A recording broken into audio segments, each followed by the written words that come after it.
Estamos no ar com mais um Funimation TV, o nosso espaço pra gente falar de tudo sobre anime, mangá, cultura pop japonesa, tudo da nossa querida Funimation. Eu sou Leonardo Kitsune, você já sabe que toda quarta-feira é dia de Anime Classroom com o professor Kitsune, que sou eu.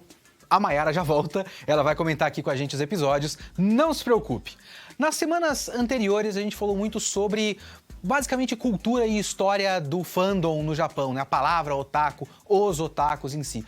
Vamos voltar para os animes e para os mangás. Eu queria falar um pouco com vocês sobre adaptação, o trabalho de adaptação.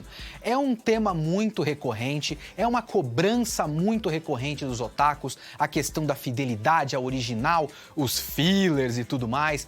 E eu acho que isso, às vezes, por conta do histórico das animações japonesas, acabou criando vícios, digamos assim, no público. E é isso que eu queria falar um pouco. É um pouco aula e um pouco editorial opinativo aqui do professor Kitsune, se vocês me permitem.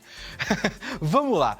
Os animes, eles têm um histórico muito grande de serem baseados em mangás. Pode parecer besta falar isso, mas é uma coisa que a gente tem que pensar um pouquinho também. O Osamu Tezuka, o nosso deus dos mangás, ele foi revolucionário para os mangás, mas ele também foi revolucionário para os animes. Ele foi o cara que basicamente inventou os macetes, as manhas, para viabilizar a animação na televisão. A animação é um negócio caro. Então ele deu um jeito de fazer assim, serializado, semanalmente, na televisão aberta. E ele começou a fazer isso com as obras dele. Em 63 ele fez o Astro Boy. Ele já tinha feito o mangá, e aí ele foi lá e adaptou para a animação. Foi um dos primeiros animes de maior sucesso na televisão, um dos primeiros animes exportados para fora, nos Estados Unidos e tudo mais. A partir disso, ele começou a adaptar as próprias obras dele também. Ele fez o estúdio próprio, a Mushi Productions, e fez os animes baseados nos mangás dele. Então, o Kimba, o Leão Branco, a Princesa e o Cavaleiro. E a partir disso, você teve mais outras adaptações de mangás que não eram do Tezuka também. O H-Man, que é de ficção científica. O outro que é o Gigante de Ferro, o Homem de Ferro, um negócio assim, que é o Gigantor, né? Anime de mecha, um dos primeiros animes de mecha. Tudo isso baseado em mangás. Hoje, tem poucos animes originais. Originais no sentido de não são adaptação de outras obras. Se você pega toda a temporada, você vê que tem uma taxa muito mais alta de adaptações de outras obras do que de obras originais.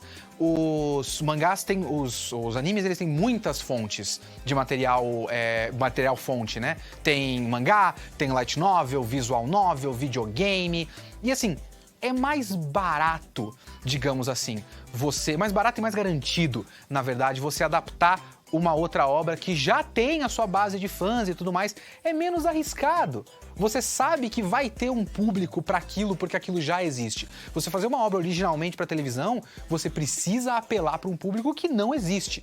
Então, muito mais se faz adaptação de outras coisas do que obras originais. E a partir do fato de que são adaptações e de que já tem um público, já existe uma cobrança. E eu acho que por conta disso, por conta desse vício histórico de a maior parte dos animes serem adaptações de obras que já existem, existe o vício por parte do público de cobrar fidelidade.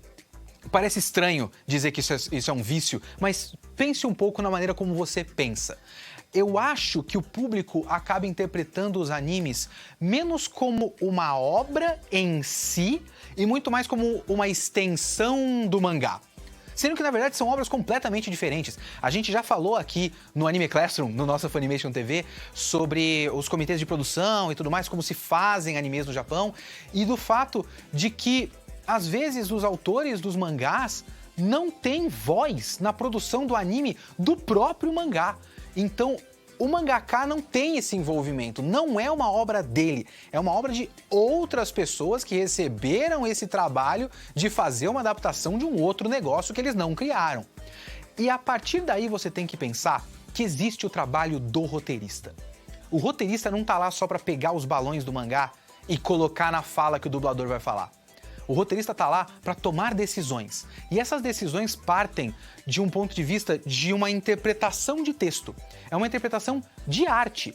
É alguém olhar para uma obra de arte e ter que fazer a sua própria versão da sua obra de arte e interpretar o que importa, o que não importa, qual é o tom de uma certa cena, e isso você vai para direção de arte, para escolha de cores, de trilha sonora, do ator de voz que vai fazer aquele personagem, como vai ficar a voz dele, como ele vai ser transposto para a tela. Isso tudo é interpretação, e essa interpretação é feita por pessoas.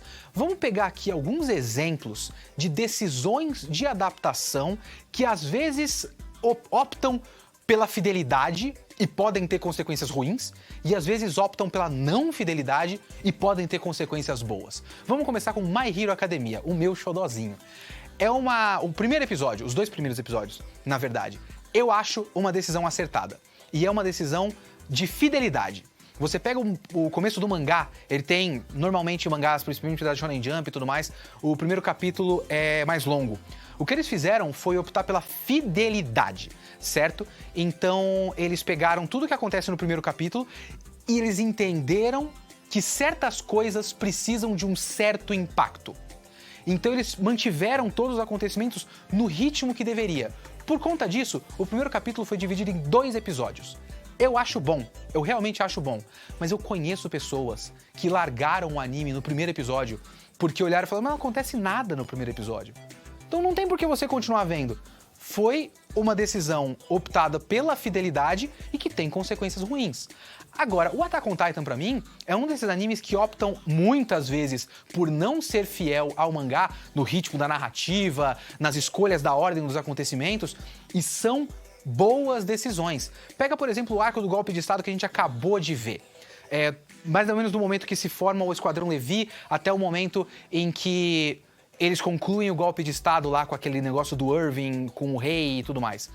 Isso no anime foram 5 episódios. São 5 semanas de exibição. Aqui pra gente foi basicamente uma semana de exibição só. No mangá são 10 capítulos. Só que o ritmo de leitura e o ritmo de publicação são coisas completamente diferentes. O mangá do Attack on Titan é um mangá mensal. 10 capítulos são 10 meses. O que a gente viu em 5 episódios, se você lesse na revista, lá no Japão, você leu esse negócio em 1 ano. 1 ano! Então a decisão da roteirista Yasuko Kobayashi, que inclusive adaptou para as telas Jojo, todas as temporadas, se eu não me engano, e Death Note, é uma baita roteirista que conseguiu olhar para essa história e interpretar que, cara, não dá pra gente seguir nesse ritmo. A gente tem que dar uma enxugada nesse negócio. O recorte dessa temporada. Ou decisões como, por exemplo, o flashback da Ymir, que é muito lá pra frente, e a roteirista olhou pra esse flashback e viu, não, peraí, a gente tá num momento aqui, na segunda temporada que já passou, a gente tá num momento que é o foco na Ymir. Vamos capitalizar em cima do fato de que a gente tá olhando para a Ymir. É importante que a gente entenda a Ymir agora. Não era decisão do mangaka. O mangaka não decidiu isso. O mangaka decidiu que esse flashback era lá na frente, para passar essa informação, para segurar um pouco as informações que a gente vê nesse flashback. A roteirista do anime falou, não, é agora que tem que fazer.